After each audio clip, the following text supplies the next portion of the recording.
Hello, everyone, and welcome to another edition of Behind the Small Business Podcast. My name is Kevin Dandino, and this is, as always, brought to you by Centennial State Insurance Agency. Today, we have a really unique and fun business owner, Christine Keener of Artanis Home. I'm excited to hear her story and how she got into this, all the different things that they do and they provide. So, Christine, thank you very much for joining me today. It's a pleasure to have you on. How are you doing today? I'm doing great. How are you doing? I'm doing fine. Thank you for asking. Well, seriously, again, appreciate you joining us. So I just want to get right into it, allow you to kind of share your story. So let us know, what got you into wanting to be a business owner to begin with, and go off on this venture of opening and sustaining Artanis Home, and just everything that goes in with that. Okay. Again, my name is Christine Keener, and I own and direct Artanis Home, custom bottles and jars. I think one of the reasons why I got into business, I was inspired by a friend of mine who I worked with, who had an invention.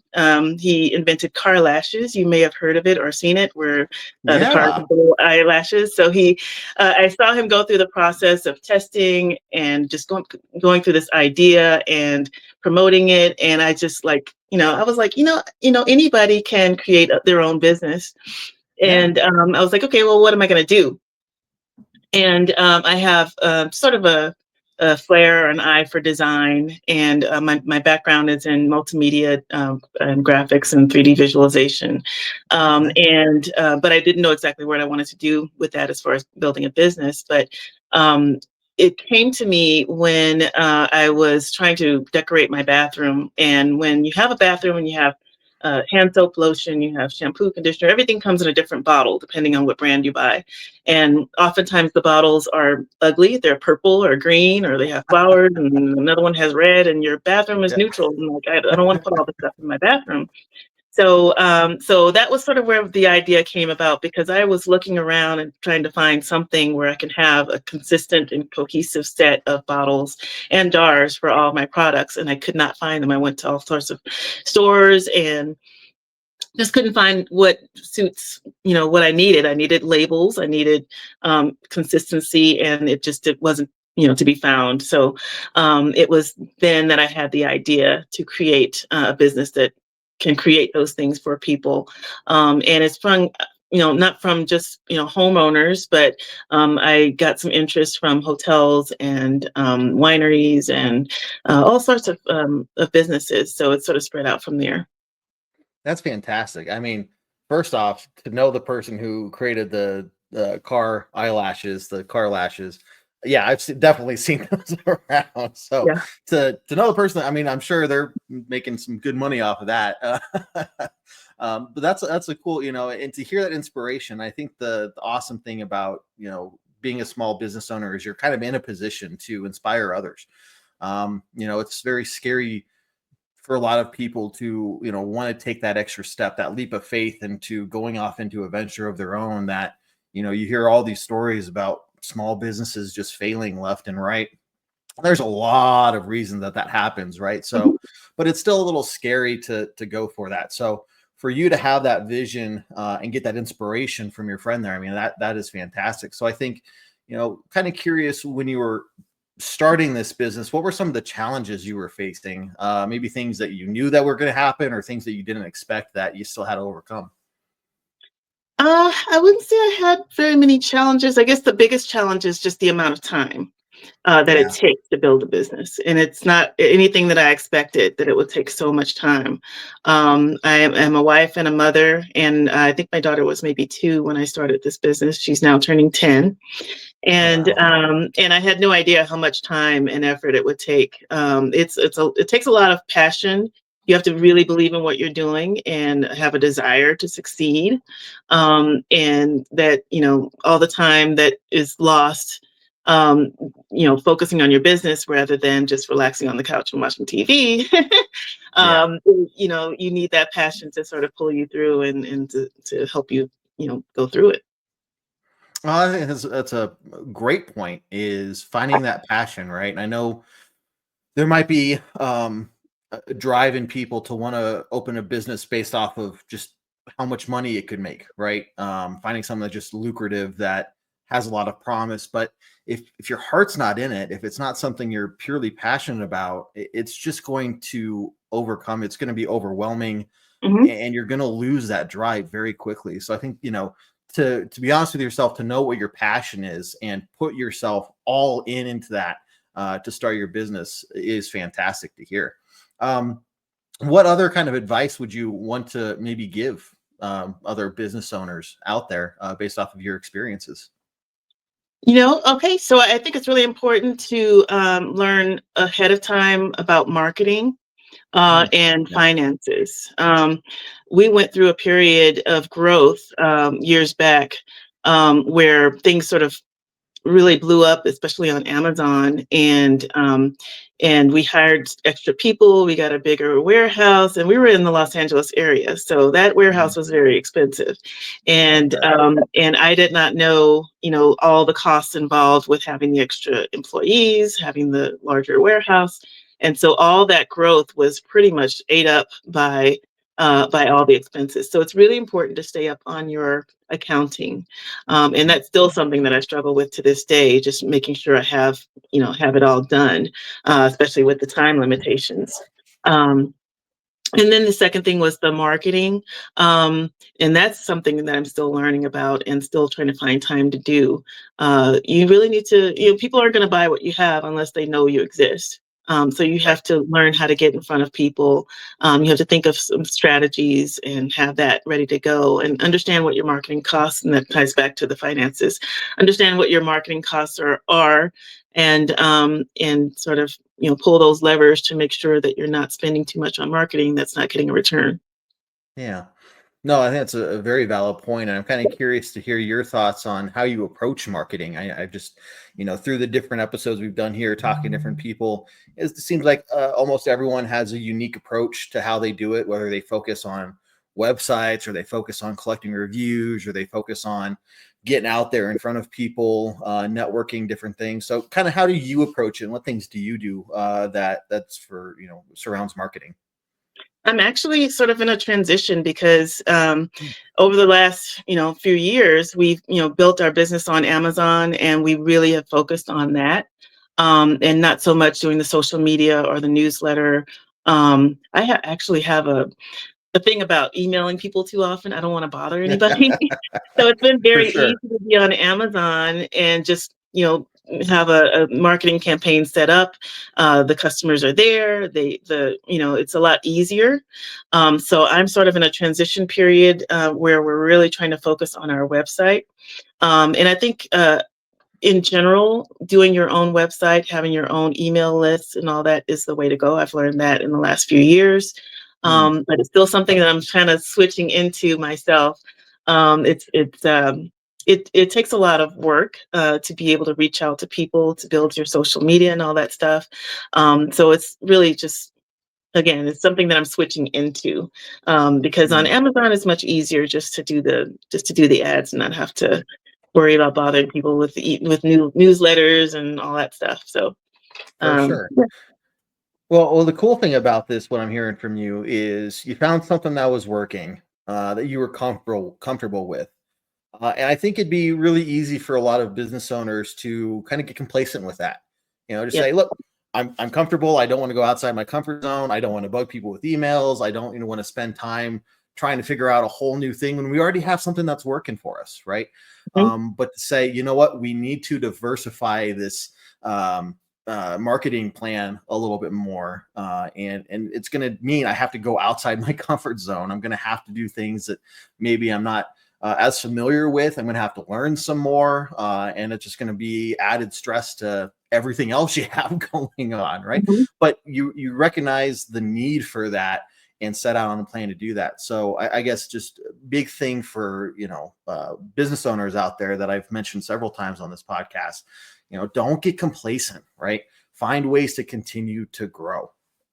Yeah. Um, I think you're the first business owner I've talked to as well that actually owns and operates like a warehouse full of stuff. My husband is our warehouse guy, and he's there almost every day. He's there right now. It's Saturday morning, just doing all the packaging and shipping. But as needed, we bring on people. Now, what does it take to really integrate with contractors to find good work, good contractors that you trust, that you know are reliable? Maybe some business owners are out there right now trying to find contractors that are good for them. Like, what does that process look like? Just because I'm honestly not sure. It's actually really hard. I mean, as far as e-commerce, which is what we are, Hmm. a lot of contractors are foreign. There's things like Upwork and things like that, and there's reviews and things that you can look at to see their history. You should also look at whatever their portfolios are, any past projects that they've done, get references, call around, and just try to find. I had a really, really, really great contractor doing my Amazon ads, and he worked for me for maybe 3 or 4 years setting up ads, and those ads are still performing. And so when you find a really good person, and by the way, he left because he had some other things he wanted to do other than just Amazon. Sure. He wanted to do Google and stuff like that. But when you find a good person, then they're worth their weight in gold. That's fantastic. So, I mean, Yeah. it sounds like, as long as you take the time to do it right the first time, it might be, very tempting to just be like, look, I got to get this done right now. You're a contractor, do it. Right. But Hmm. can imagine there'd be a lot of things that could go wrong, Hmm. especially when it comes to like delivering your product, making sure your product is made correctly, all those kinds of things, marketing kind of stuff. Like it could go badly very Hmm. quickly if you don't have somebody that knows what they're doing. So, Yeah, and yeah, the other thing is if you see that they're not performing very well, try not to let them work for you too long because they're just going to eat up your money. If yeah, you see, you can sort of see early on that they're not going to be good. But I mean, you can give them a little bit of grace and see sure. if they improve. But you don't want it to take so long that they're spending hundreds or thousands of dollars and they're not going to live up to your expectations. No. And being a business owner is tough in that regard too, because you sometimes have to be the bad guy, right? You have to be the Yeah. one that says, "Hey, this isn't working out. I have to let you go." And for a lot of people, especially me, I'm very people person. I'm outgoing, right? It's hard to sit down in front of someone and be like, "Look, you got to go. This isn't working out," right? So that's definitely a challenge and something that is just not comfortable for a lot of people. Um, but it's the not so pretty side of being a business owner. Yeah. And sometimes it's actually easy. We had one guy we had coming in and he asked to go to lunch and he never came back. Well, That was an that easy that one. would That do was it. an easy one. Oh god. Oh man, no, I would prefer that method to any other. Just like, oh, you didn't show up. Okay, bye. um, let's see. I kind of want to hear more about your community involvement and how you approach that. Right. So again, different business owners approach it different ways through different activities or things they support. But what do you do through your business to get involved with the community in different ways? We did join the Boulder Chamber of Commerce, and we've Oh, done a hey, couple of that's great. meetings so far. Yeah. Other than that, I joined Nextdoor. I have not done much on that yet.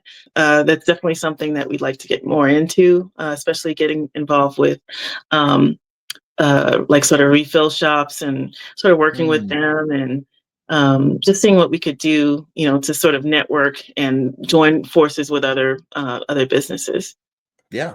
Well, that's the first step, right? And for anybody out there, like if you're a business owner going, yeah, we don't do anything with community involvement, taking these first steps, like what you've done, Christine, is actually huge, right? Becoming a part of the Chamber of Commerce, building Mhm. the networks, because that's such a huge part of it. But to take those initial steps and say this is something we need to do, and just get involved, talking to people, right? And then what you were saying on top of that is just making sure that you provide such a good product and you're taking care of your customers. That in its own regard to me is community involvement, because you're providing that service but doing it in a way that makes sure that the customer is taken care of.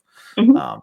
So look, that's great. And as you go on through that journey, as you kind of find different ways to get a little bit more involved or whatever, I'd love to have you back on down the line. We can talk about some more. But for a lot of businesses, there's that need to kind of keep things fresh, whether it's a restaurant or clothing stores. You got to do something to keep things fresh. You can't have the same menu from 25 years ago and expect people to get excited about it, right?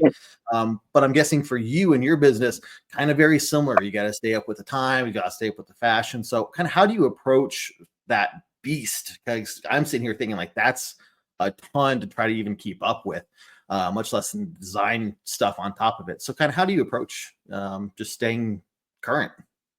Yeah, so actually, we were one of the first companies on Amazon to have refillable shower bottles that are printed, silk screen printed, and basically, we wanted to sort of have a good variety of things. We've had like a minimalist collection when we first started.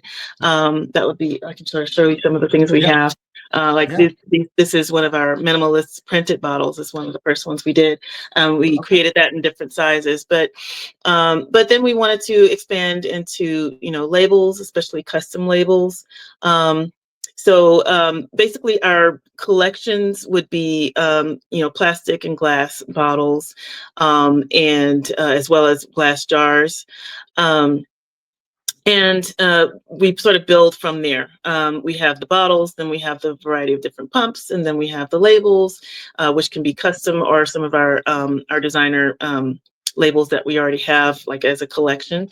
Mhm. And basically, it's our whole product line is just combining all those different things. But for getting away from Amazon and getting into more of our website and just doing more of the customized stuff, we basically can just create whatever our customer wants and sort of tailor our products to what they need. And because we have a warehouse and we have all the stock of all the different bottles and all the different jars and all the different combinations, we can sort of just put all those things together. We, have our Mm. different suppliers, and we have our supply chains. We have our methods of decoration, like the labeling and the printing. So it's really just a matter of building what the customer wants for whatever they need. If it's a hotel or a vacation property or an Airbnb and they want their branding, we want to look at their budget. We want to look at their style, and Mm. how they want to put their products together, and then when it comes to like retail products, you want something that stands out on the shelf. Um, and that's something very new to us, as far as, getting into that realm. But we have a good history of, all the building blocks to getting there. So we're looking forward to doing some retail cosmetics products and packaging.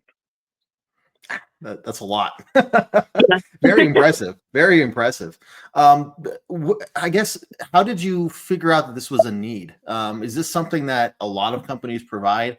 Or is this like, you're like, nobody really does this, and we kind of want to get into creating this kind of product for these places? Well, nobody does it on a small scale. If you need, Okay.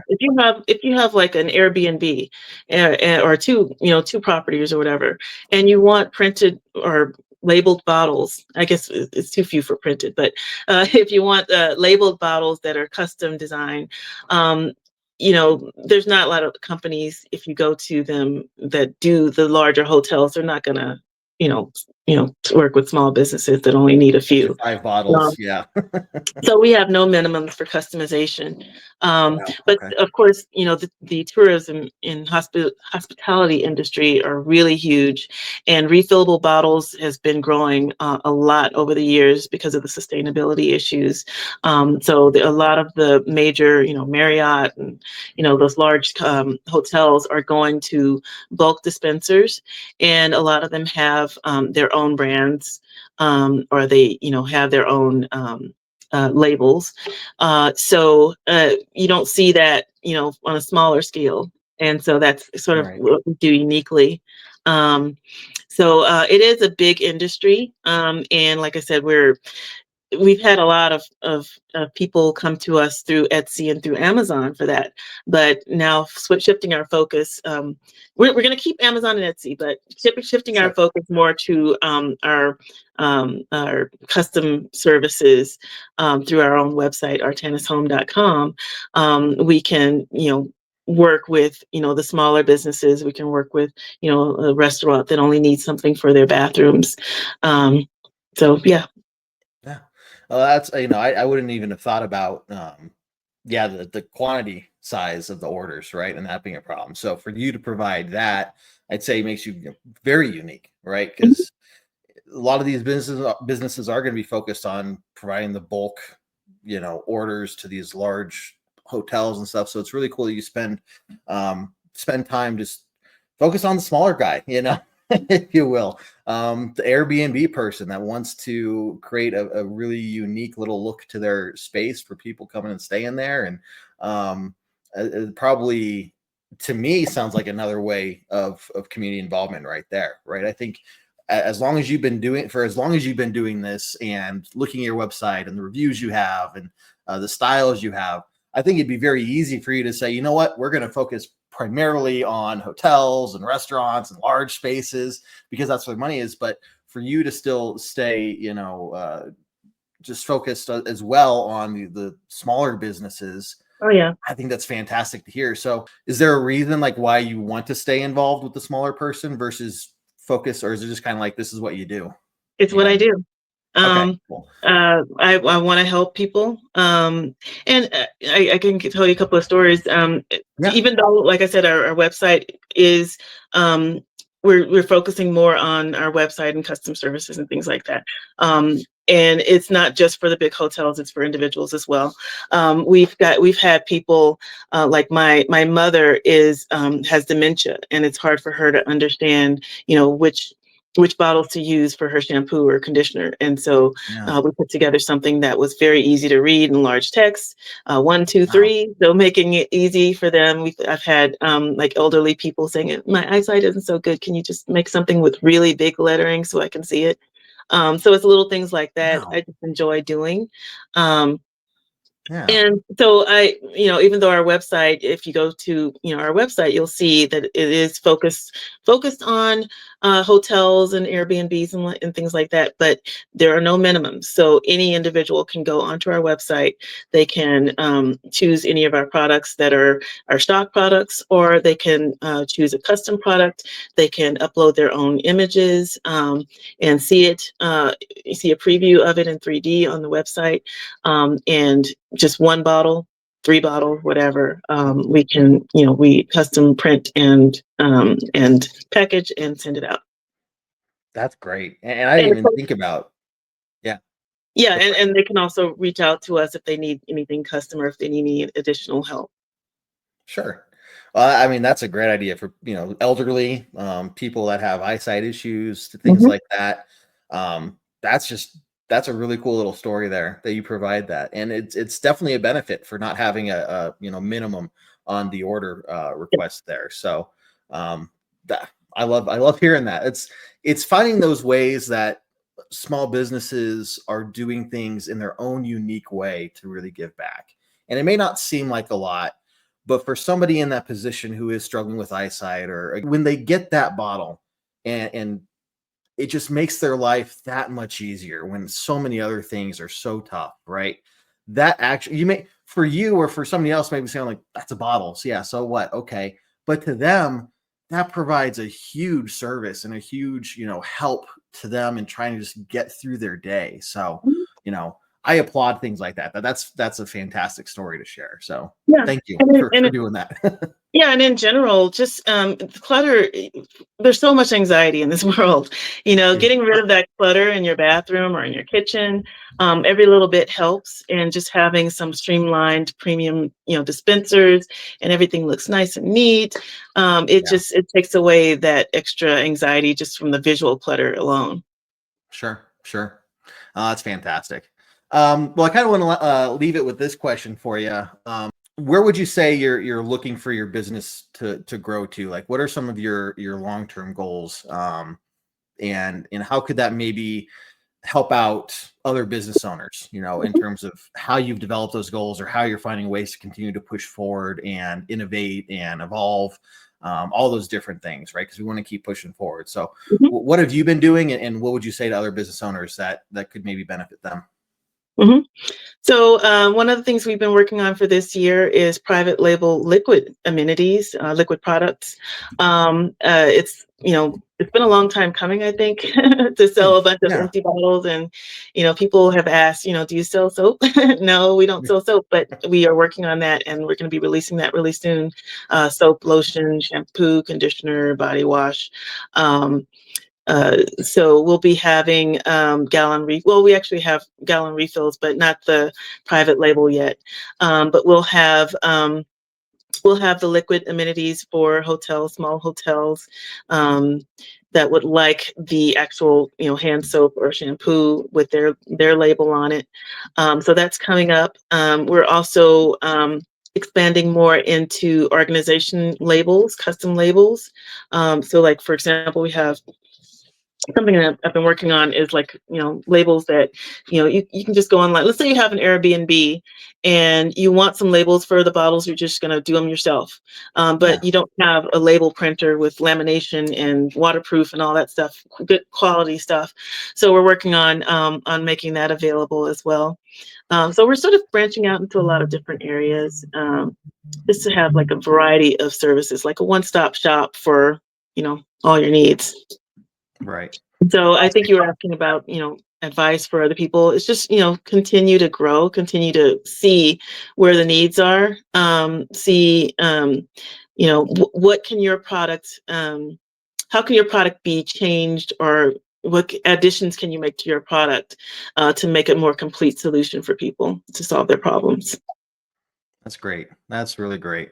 Well, seriously, Christine, thank you very much for joining us today. I think you have a really cool story here, going from something that you had a really strong passion for, and really have grown this into quite an outstanding business. You're doing a lot of things for a small business there. Your website like looks great, very user friendly. So anyone else out there, artanishome.com. We'll put some information in the bio of the video and everything too. So, but for everyone else out there, reach out to Christine if you have any needs or you have any questions. It sounds like she has some fantastic things going on. So, Christine, again, thank you very much for joining me today. Thank you. Awesome. Well, hey, everyone else, thank you for tuning in to another edition of Behind the Small Business Podcast. Make sure you like, share, and subscribe. If you are a business owner yourself or know of a business owner that would like to be on the podcast, this is an open invitation for anybody. So make sure you reach out to us. Let us know you're interested in being on an episode, and we'll send you all the information to get you started there. And we'll set up a time to record and get it going from there. But thank you for tuning in. Thank you, Christine. Thank you to Centennial State Insurance Agency for sponsoring this. And with that being said, guys, we will just see you next time on another episode of Behind the Small Business. Take care.